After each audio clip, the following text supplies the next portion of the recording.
welcome again to another recipe video, you guys. If you're new around here, my name is Noe. I love cooking and chatting about how we can eat better for optimal health.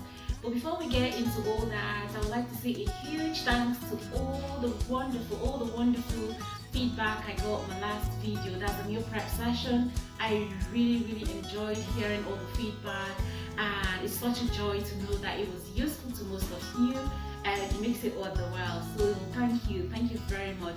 So today I will be sharing with you my garlic chicken potato recipe. I shared this recipe on my Instagram page the other day, and a lot of you said you wanted to see how I make this recipe. So I decided to whip that up today for you guys to see. It's a quick dinner inspiration or lunch idea, kids friendly, husband approved. It is so lovely. So yeah, and it's easily adaptable. I've had to adapt it slightly to suit our dietary preference and our taste buds, obviously. So whether you're vegetarian or vegan, just feel free to swap things around. Take out the chicken, incorporate more vegetables, mushroom, or just whatever you fancy, you know. So yeah, that's the beautiful thing about this recipe. It's easily adaptable. So yes, but before we get cooking, if you've not subscribed to my channel, please hit the subscribe button, and so that you can get, and turn on your notification button so that you can get updates whenever I share my recipes. So you guys, that's all for today. Let's just go cooking. And by the way, I made a new hair over the week, so yeah, exciting times. Thank you. Hello again. So let's get cooking. I'm using a bag of potatoes today because I'm cooking for my family, so feel free to adjust to what is appropriate to you. And I'll be using a teaspoon of fennel seed, a teaspoon of dark roast powder, curry powder, one organic chicken stock, peppercorns, extra garlic, green beans and bay leaves, spring onions, olive oil, sun-dried tomatoes, Scotch bonnet for extra heat. You guys, we love some heat. A pack of chicken breast fillets and some ginger cubes. You guys, this is where your meal prep comes really handy. It's saving you from having to scrape your ginger from scratch. So I'm using 2 cubes today. Look how lovely that looks. So yeah, I'm just gonna pop that back into the freezer. And I'll also be using ground arrowroot. It's a good alternative to your regular flour and low in carbohydrate as well, so I tend to use it. You can find that in your regular supermarket. Now I'm going to marinate my chicken with the extra garlic. Usually I like to do this well ahead of time and pop it in the fridge for it to infuse very well, but this is just a quick meal, so it's okay. I think it's okay to just do it this way. So I'll leave that sitting while I just get on with peeling my potatoes. So next I will cut my potatoes into sizable chunks.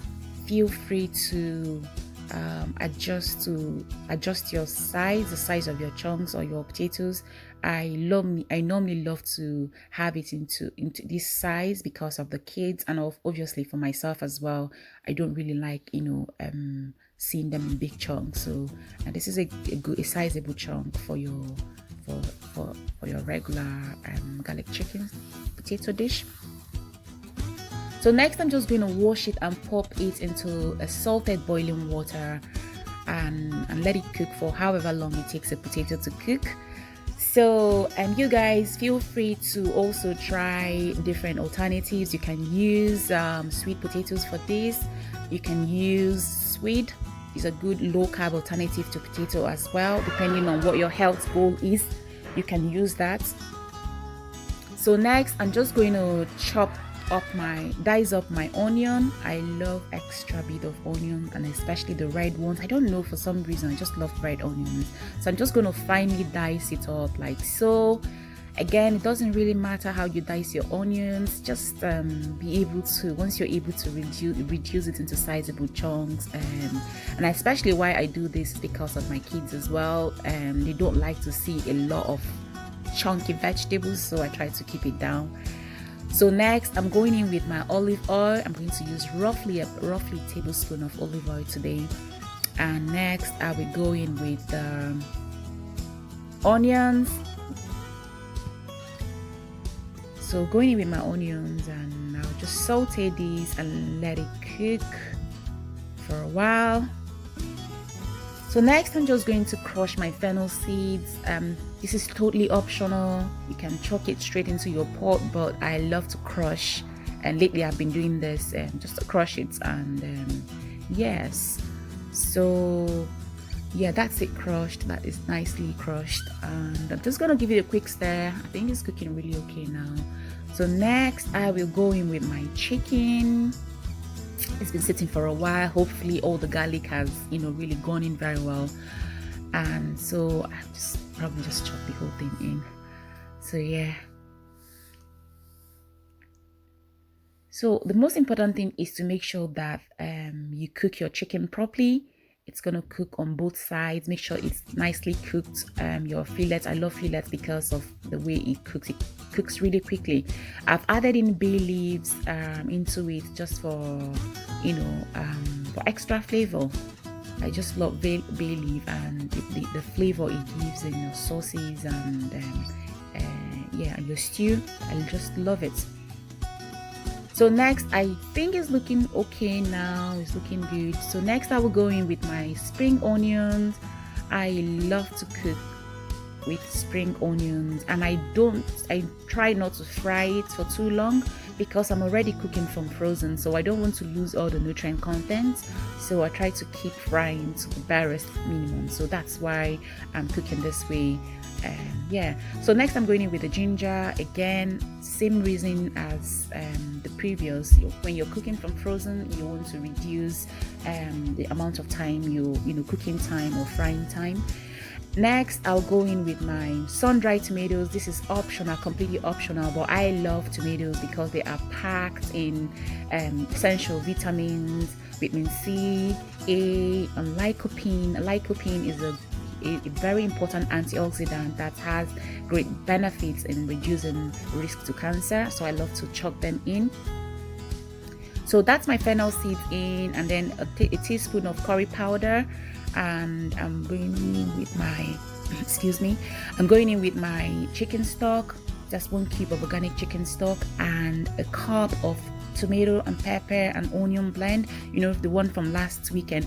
Honestly, this part is very optional, but like I said, the more vegetables you have in your diet, the better. You want to increase the nutrient profile of your dish, so, and especially those key vegetables, that's essential vegetables.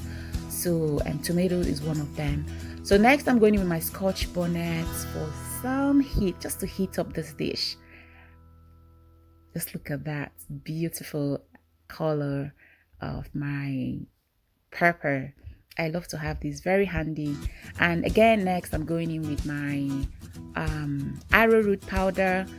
Like I said earlier, is a good alternative to flour, so I'm mixing it with a little bit of water just to thicken up the sauce. I love arrowroot. I use it for any recipe that calls for thickening my sauces. So instead of using your regular white flour, I use arrowroot. It's a low carbohydrate sauce. So yes, just gonna add a little bit of water, and that would do. Just set this aside. So I've strained my water from the water from the potatoes. So next I think it's ready to go in right now, and just chuck it in. Again, I'm not really particular in the order it goes, and then just stirring. You want to really mix in very well to make sure all the ingredients are nicely infused. And the good thing about potatoes is that it absorbs your nutrients, the ingredients. So next I've gone in with the green beans. You guys, I love green beans. I've had to reduce this to a sizable to this little chunks because the last time I made it, my kids didn't like the big chunks, so I had to cut it short. So next I'm going in with peppercorns. This is completely optional again, just for heating up, giving that extra touch, extra heat.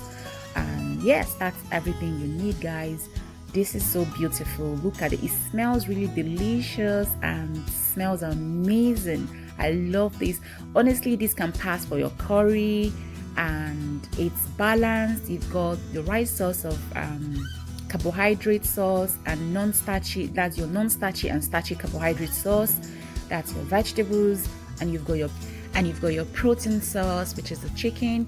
If you're vegetarian, you can use your tofu or corn as a substitute to this chicken in this recipe. So you guys, this is everything. I hope you love this, and don't forget to give it a thumbs up, and see you in my next video. Bye.